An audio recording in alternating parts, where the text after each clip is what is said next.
Chapter 21. When the Canaanite king of Arad, who lived in the Negev, heard that Israel was coming on the Atharim road, he fought against Israel and captured some prisoners. Then Israel made a vow to the Lord, "If you will hand this people over to us, we will completely destroy their cities." The Lord listened to Israel's request and handed the Canaanites over to them. And Israel completely destroyed them and their cities. So they named the place Harmah. Then they set out from Mount Har by way of the Red Sea to bypass the land of Edom. But the people became impatient because of the journey. The people spoke against God and Moses. "Why have you led us up from Egypt to die in the wilderness? There is no bread or water, and we detest this wretched food." Then the Lord sent poisonous snakes among the people, and they bit them, so that many Israelites died. The people then came to Moses and said, "We have sinned by speaking against the Lord and against you. Intercede with the Lord, so that he will take the snakes away from us." And Moses interceded for the people. Then the Lord said to Moses, "Make a snake image and mount it on a pole. When anyone who is bitten looks at it, he will recover." So Moses made a bronze snake and mounted it on a pole. Whenever someone was bitten and he looked at the bronze snake, he recovered. The Israelites set out and camped at Oboth. They set out from Oboth and camped at Abarim in the wilderness that borders Moab on the east. From there they went and camped at Zered Valley. They set out from there and camped on the other side of the Arnon River, in the wilderness that extends from the Amorite border, because the Arnon was the Moabite border between Moab and the Amorites. Therefore it was stated in the book of the Lord's wars, Waheb and Supha, and the ravines of the Arnon, even the slopes of the ravines that extend to the site of Ar, and lie along the border of Moab. From there they went to Beer, the well the Lord told Moses about, "Gather the people so I may give them water." Then Israel sang this song, "Spring up well, sing to it.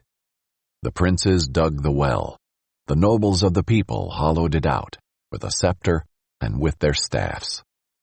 They went from the wilderness to Mattanah, from Mattanah to Nahaliel, from Nahaliel to Bamoth, from Bamoth to the valley in the territory of Moab, near the Pisgah highlands, that overlook the wasteland.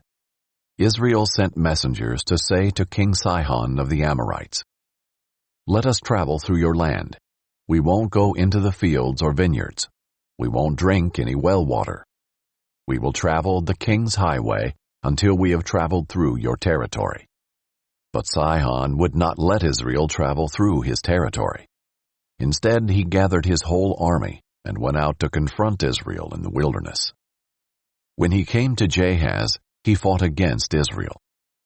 Israel struck him with the sword and took possession of his land from the Arnon to the Jabbok, but only up to the Ammonite border, because it was fortified. Israel took all the cities and lived in all these Amorite cities, including Heshbon and all its surrounding villages.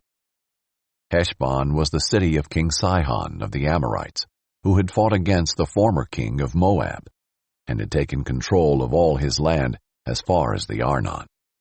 Therefore the poets say, "Come to Heshbon, let it be rebuilt. Let the city of Sihon be restored. For fire came out of Heshbon, a flame from the city of Sihon.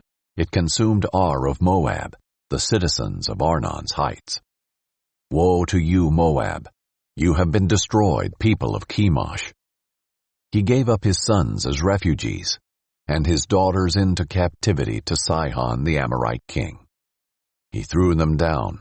Heshbon has been destroyed as far as Dibon. We caused desolation as far as Nophah, which reaches as far as Medeba. So Israel lived in the Amorites' land. After Moses sent spies to Jazer, Israel captured its surrounding villages and drove out the Amorites who were there. Then they turned and went up the road to Bashan, and King Og of Bashan came out against them, with his whole army to do battle at Edrei. But the Lord said to Moses, "Do not fear him, for I have handed him over to you, along with his whole army and his land. Do to him as you did to King Sihon of the Amorites, who lived in Heshbon." So they struck him, his sons, and his whole army, until no one was left, and they took possession of his land.